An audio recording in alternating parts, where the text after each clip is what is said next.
دې جینۍ د خپل ورور داسې بدله واغېسته کنه چې تاسو په داد ورکول باندې مجبور شئ. په دې طریقه د خپل دشمنان ختم کړل کنه چې تاسو سوچ هم نشئ کولای. ویډیو را سره مکمل وګورئ یار، تاسو به هم ټول حیران شئ یار. او دې جینۍ د لپاره خو غونډې کمنټ ضرور وکړئ ملګرو. د سیټ چې تاسو د جینۍ ښکاری د دې نوم د نوحه او دې جینۍ چې دانو تعلق د نیپال سره دی. دا واقعیا په نیپال کې راغلی د خاطر به مکمل تور باندې حیران شئ ملګرو. څو وخت مخکې چې دا جینۍ چې دا نو څه کسانو تنګوله، دا به سکول ته تله نو څه نوجوانانو چې دا به تنګوله دې سره به زیاتې کولو. او دې جینۍ چې دانو کور ته لاړ او د خپل ورور ته وویل کنه چې دې په لار کې هلکان دي او ما تنګوي. نو دغه ورور چې دانو په دې هلکانو پسې راغی او دغه هلکانو ته ویل چې تاسو به زما د خور نه تنګوئ. د هغوی سره لانجه وکړه او دغه 15 هلکان ولګېدلو او د دې نوحه ورور چې دانو هغه مکمل طور باندې د دنیا نه رخصت شو. نوحه چې دانو یازې پاتې شوله. نوحه چې دانو لاړه تاڼې ته، په تاڼې کې چې دانو کمپلین وکړو، هلته پې راپورټ وکړو چې زما ورور چې دانو دې ختم کړی دی په دې 15 کسانو باندې. او دغه کمپلین چې کله وکړو نو دغه پولیسانو چې دانو اکشن نه اخیستو. پولیسان چې دانو هغه انویسټیګیشن نه کاوه چې دا چې دانو دا هلکان ګرفتار کړي.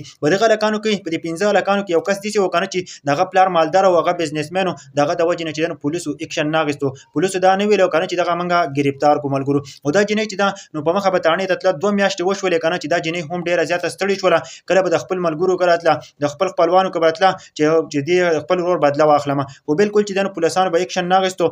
2 میاشتې وشوې دا جینۍ چې دانو ډېره زیاته ستړې شوه او دا جینۍ ولګېدله او په خپله تومانچه راواخیستله او کالتوس یې ورسره راواخیستلو چې دا کومه دشمنان چې دا به زه په خپله باندې ختمومه. دا جینۍ چې دا نو تومانچه راواخیسته او دغه 15 نوجوانان چې د دنیا نه رخصت کړل ملګرو.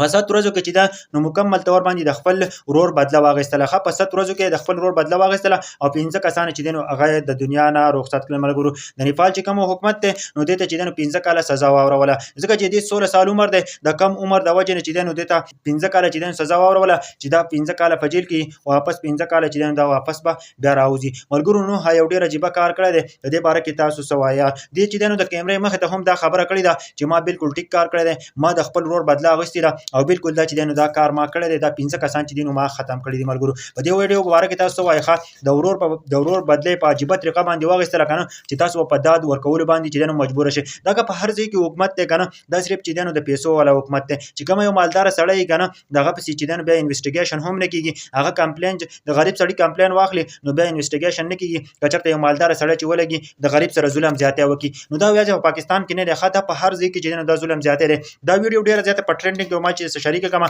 تاسو دې جینۍ په باره کې څه وایئ؟ دې جینۍ له تاسو څنګه داد ورکوئ؟ نو ضرور چې دی نو ښه غوندې کمنټ وکړئ.